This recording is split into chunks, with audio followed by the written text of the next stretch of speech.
These words will be familiar to some, to many. They are adapted from Rumi by Leslie Takahashi Morris.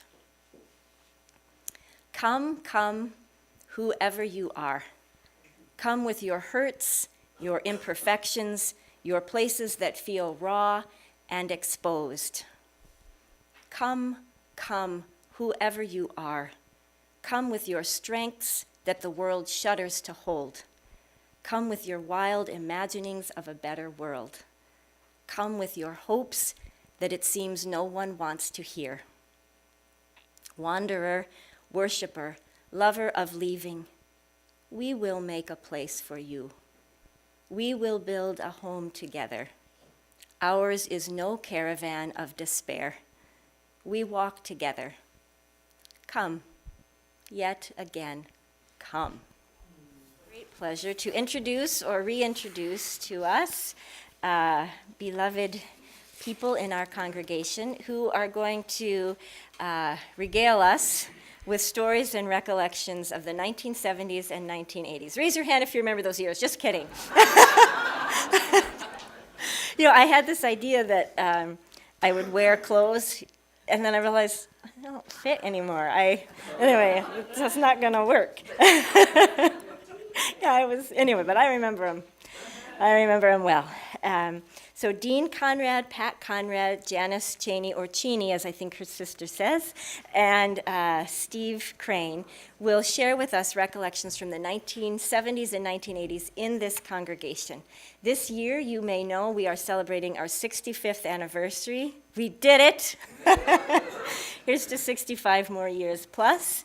And we are, through this year, this sort of church or school year, we are making our way through the decades of our heritage. And we've made it to the 70s and 80s today. So please welcome Pat, Dean, Janis, and Steve.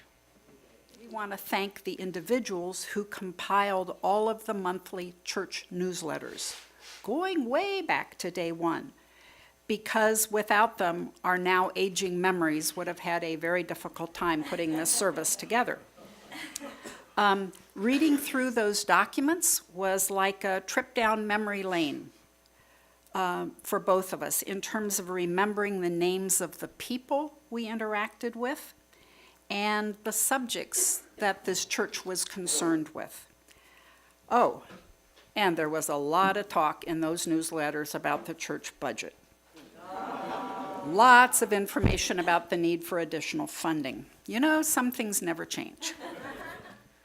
I was particularly interested in some of the financial things I saw.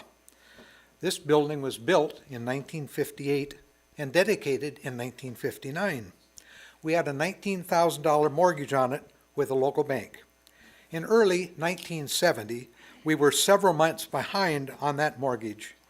The board proposed, and the congregation agreed, to sell off the back half of our lot, which is now a medical center. We received an offer of $12,000 for that area, and we accepted it and were happy to pay off the mortgage and had a big party to celebrate that accomplishment and the burning of the mortgage in the spring of 1974. Our banker came to the party to congratulate us. But then there was needed maintenance. For several years, the budget item for maintenance and improvements was exceeded only by the amount we paid MDU. New windows were desperately needed. In the fall of 1975, we reached an agreement with BSEP, the Bismarck Early Childhood Development Program, for them to rent the space in our building, and for several years the rent BSEP helped fund the building improvements. Sherry Mills Moore was one of the BSEP staff working here. BSEP moved out in the spring of 1978, and the Montessori preschool moved in. The problem with having Montessori here was they had all of these very special wooden toys where our children loved to play with. It was sometimes a struggle to keep our children from messing with the Montessori toys. But being here gave Montessori some time to develop its own fundraising efforts and eventually to build up or rent its own building. Religious education has been an important item in every month's newsletter. Joanne and Larry Spears arrived in town during the summer of 1976 with their twin daughters. Joanne and Larry were Quakers, but got involved with our fellowship as there was no Quaker meeting for worship in the Bismarck-Mandan area. Joanne and Larry both held master's degrees in religious education from Union Theological Seminary in New York City. And after a brief period of getting acquainted with us, they offered to do a religious education program for our children in exchange for one of us taking care of their daughters while the parents sat in silence. Joanne and Larry offered the UUA's Haunting House curriculum to our kids, and it was super, super successful. From that time until the present, we've had a usage agreement with the Society of Friends, as the Quakers are officially called, who use our building each Sunday morning before we arrive. They make our coffee and set up our chairs. In the winter months, they even get our fire going. Many individuals who are involved with us have also become involved with the Society of Friends. Beyond the Haunting House curriculum for young children, we were offering a variety of things for the older children, and that variety changed over the years. But particularly successful was a cooperation we had with the Unitarian Church in Wilmer, Minnesota, who offered a Unitarian lake camp for many years during the summer months. The Wilmer congregation felt that it was too small to offer a religious education program during the school year, so they put all of their efforts into this one-week camp, where they rented a church camp from another denomination, but we had it all to ourselves. And they used Unitarian curriculum during their one-week camp. Many of our kids attended that camp, and several of the adults in the congregation went down as counselors or as teachers. It was a wonderful experience. For the teenagers, the Unitarian Church in Hanska, Minnesota, began offering a youth retreat in the spring of 1979. I drove the junior high kids to it that first year, and for several years thereafter. Hanska is a little white clapboard church on a hilltop with a steeple, surrounded by a cemetery. What a great place for kids to go spend a spring weekend tromping around in a cemetery in the middle of the night. And there was religious education for the adults through annual weekend cluster meetings. These cluster meetings were gatherings of Unitarians from Bismarck, Fargo, Grand Forks, Fergus Falls, and even Winnipeg. A Unitarian minister, generally from the Minneapolis area, would come in and present several workshops during the weekend on topics of whatever was of interest to that minister and to the rest of the people. We saw invitations in those newsletters to cluster meetings in Fargo, in Bismarck, in Valley City that dealt with death and dying and funeral practices, and one even on the UUA's sex education curriculum for youth. Dean and I went to that one. That was in Carrington. And we actually went through some of the modules of that sex education curriculum. So as adults, we would know what was being offered to our kids. It was a neat experience.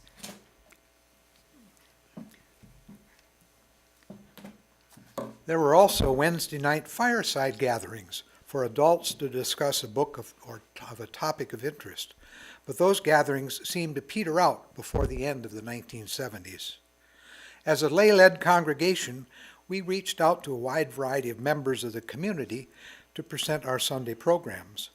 We had visiting ministers from Minneapolis and surrounding communities, and several ministers from other churches here in Bismarck.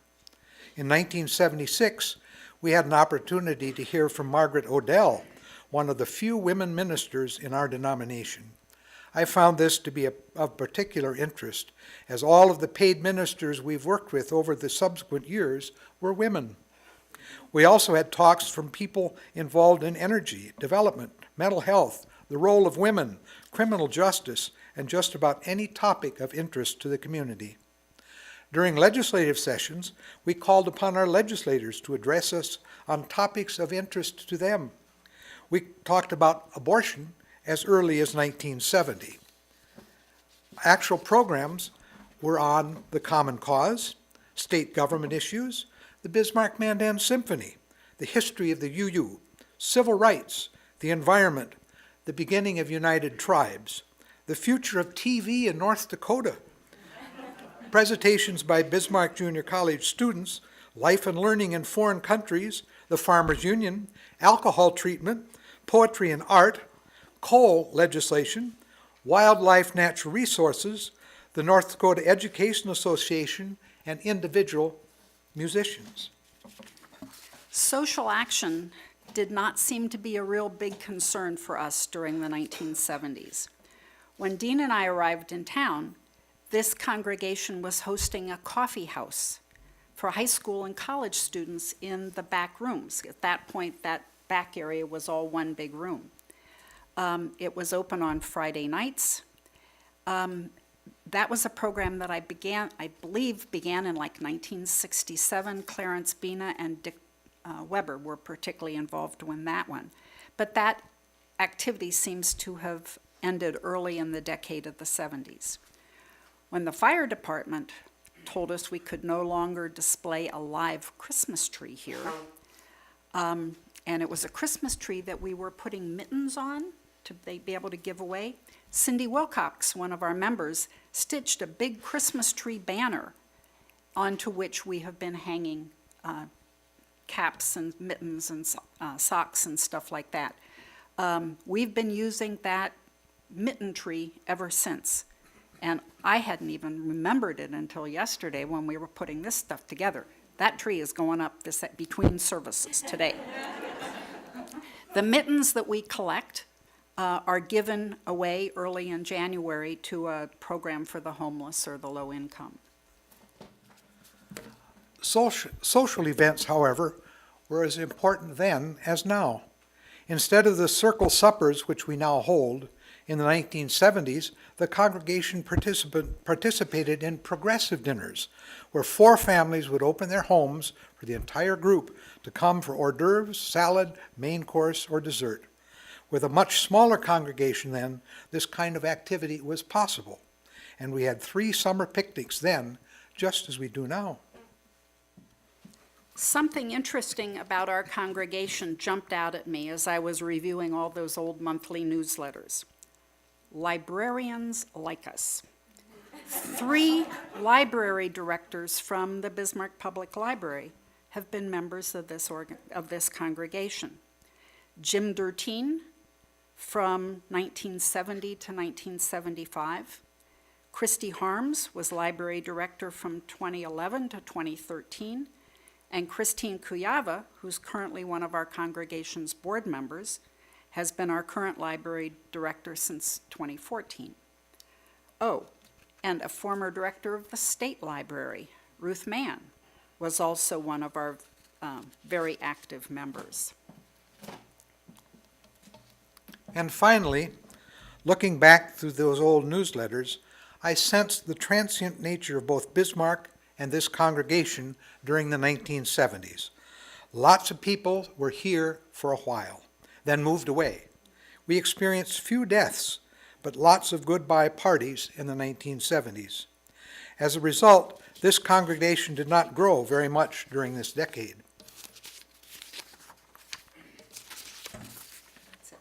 But let me mention 3 of the people who were here in September of 1970 are still with us. Betty Mills, Joyce Conrad, now she left for 25 years, but she came back. And Helen Hammond would certainly be with us if she were able, but she's in a nursing home now and not able to get here. So those were the 70s. Good. I moved to Bismarck actually in 1981, in January of 81. And my first visit here to the Unitarian Universalist congregation, well, I should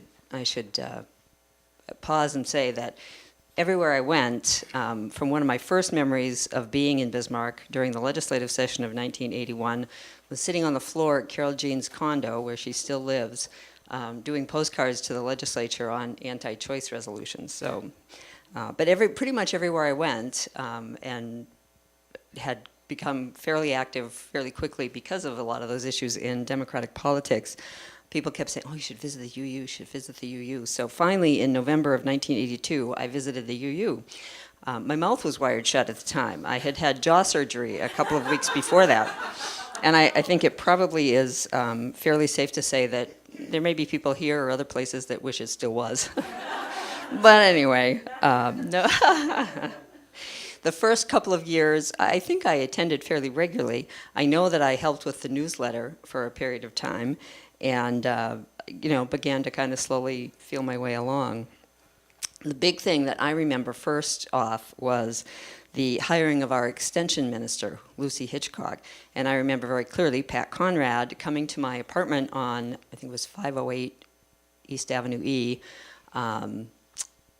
to talk to me about making a pledge. So yeah, the budget issues remain paramount in the 80s as well. I'll talk about those a little bit more later. Anyway, we did hire, in conjunction with Fargo, an extension minister. She was with the Fargo congregation 2/3 time, with our church 1/3 time. She was scheduled to be here for about 3 years. She left about 6 months early to take a position with the UUA. At the end of her first year here, she came out to the congregation. I remember having a conversation with her again in my apartment, and her telling me that she was a lesbian.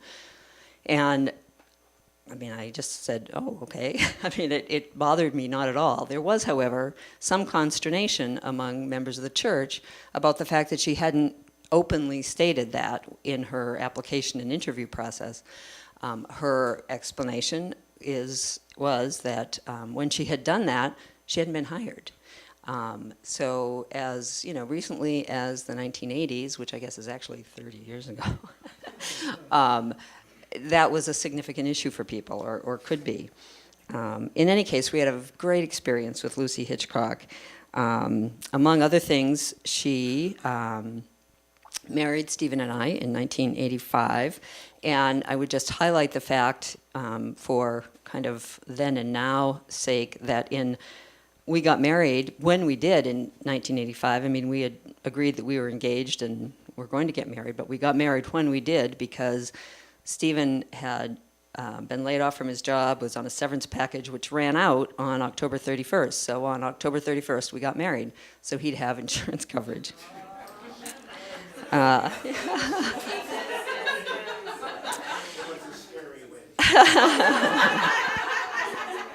And then on a return visit in 1989, I believe it was, Lucy dedicated our firstborn, Bobby, and Alex, too, I believe, at the same time, Alex Morrison. So Alex would have been 10 or 11 months old, I suppose, and Bobby 2 or 3. Following our experience with Lucy, both we and Fargo decided to enter into a search for full-time ministry. Hindsight tells me that was a bad decision for both congregations. Neither of us was really prepared or large enough to sustain full-time ministry. Again, in my hindsight view, the UUA in the district, I wish they had been a lot more direct and in their conversations with us about limited resources and what it was going to take. But unfortunately, they were not. And we formed a search committee. I know that Betty Mills and I were on it, and Dick Weber, I'm sure, was on it. Were one of you? Dean, were you on it? I think there were about 6 of us on the search committee, but do you remember who else, Betty? Helen was on it? Okay. The search process for a UU minister is somewhat complex. First of all, the church receives or requests and then receives I say biomaterials. It's like a notebook, a full notebook of materials from the people who might be interested in taking that position.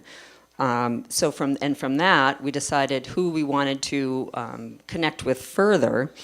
Then you have to arrange with another church, a nearby Unitarian church, for the search committee to go and hear them preach. And yeah, nearby being the operative word, where? I think we went to Underwood for one, and we might have gone to Fargo for another, and we might have done one at the Congregational Church here. Anyway, my memory's a little foggy in that regard. If I had, I don't know if it would have been in the newsletters or not, but anyway, we did 2 or 3 going to hear someone preach. After you do some of those, you make a decision about who you want to invite for a candidating weekend. So a minister comes in, you bring them in, you have different events, and you have them preach and so forth. So the search itself was a fairly expensive process. We did bring in a candidate, and after the weekend of candidating, the vote was, in my memory, nearly unanimous. I think there was only one person opposed to hiring the minister. Unfortunately, sadly, it was not the best choice or experience for us. And again, this is my view. Those who were here can agree or not. The UUA and the district could have told us and worked with us a little more closely, but the candidate really was not as well prepared as she might have been. In my view, a lot of the difficulty was that she moved far too quickly to become known in the community, didn't take the time that she should have to really get to know the congregation and to help develop our trust and confidence in each other, because that is a two-way street. She made some pretty poor decisions and judgments about different activities and events, and her support here in the congregation quickly waned. In the mid-1980s, during this time, it was my first of 3 sessions as president, and I won't say terms because I think each one of them lasted 2 or 3 years, but I was president during that time, and so and as you can imagine, it was a difficult time. But Harry Green was the Prairie Star District Executive at the time, and he was just tremendous support and assistance and helped to orchestrate her departure after just a year. And it took us a number of years after that to regain our self-esteem and our confidence in ourselves and in the wider world, and to restore our budget to a healthy standing. Yes. Yeah. So that was a little scary, but we persisted. The 1980s, again, in my view, contained experiences that helped us learn and grow as a community. We forged ahead thanks to those who were willing to share in the challenging times as well as the times that were more comfortable. And I'm reminded of a quote, and I remember not who it was from, but I think, Jim, you used it sometime when you were president or at some point. But the gist of it is that as much as we do come here for comfort and sustenance, church is not necessarily a place to just come and be comfortable. Church is a place to learn and be challenged and to move outside those comfort zones, such as we did with Lucy's coming out, such as we did, and that, again, of course, reminds me of our diligent work, thanks to Don Morrison in the late 90s, early 2000s, to become a welcoming congregation for GLBT. So anyway, I'm going to shut up there. We're a little over time already, but Stephen was going to reflect briefly on RE at the time. And I'll only say that I did spend my time back there, and probably neither I nor the children enjoyed it very much. I see we're running over here already, so I had a long story, but we'll keep it short. I pretty much came to Bismarck in '84, working up at Basin Electric, and that's where I, of course, met Janis and some members of this congregation. Jim Grawl, Clarence Bina, Dick Weber were also members of this congregation at that point. Briefly, Jim Grawl scared the heck out of me. He was my CEO, and I was scared to death of him. And so coming to church here with Janis I wasn't too sure I wanted to come. But Lucy Hitchcock was the minister at that point, and I lost any inhibitions from that and discovered that Jim was actually a nice guy. And Lucy was one of the memories, of course, she was just a very loving person, and that pretty much said, okay, I don't have no problem with that. I wasn't going to church, a Catholic church anymore at that point. But there's a picture in some of these photo books, and I recommend you go back, look at some of those, at an inn gathering. And there I was, fancy mustache. I was so cool. That's probably an 80s, 70s word. Carol Jean Larson and I were being in-gathered together at the same time. And boy, that brings back memories and what have you. So we've grown up with this church for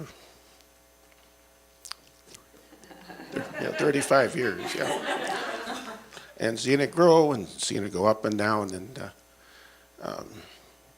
as to the kids, I was teaching the RE right off from the start. First group were Ryan Conrad, Katie Moore, Kathy's daughter, Laura, that's right. They were a great bunch. The biggest memories I remember from that is simply, you better have good treats ready. It was like I was carrying the weight of the RE upon my shoulders when Ryan Conrad jumped on my back, just as an example of some of the but otherwise it was it was a learning situation. And so you learned a lot by teaching, and I'll never regret doing that, because later on I taught Bobby's RE when she grew up with those kids, and that was wonderful. Our closing words come from Peter Morales, former president of the Unitarian Universalist Association, who stood in this very pulpit about a year ago. O Spirit of life and love that lives within us and among us, be with us now. Help us take our history into our hearts as well as our minds.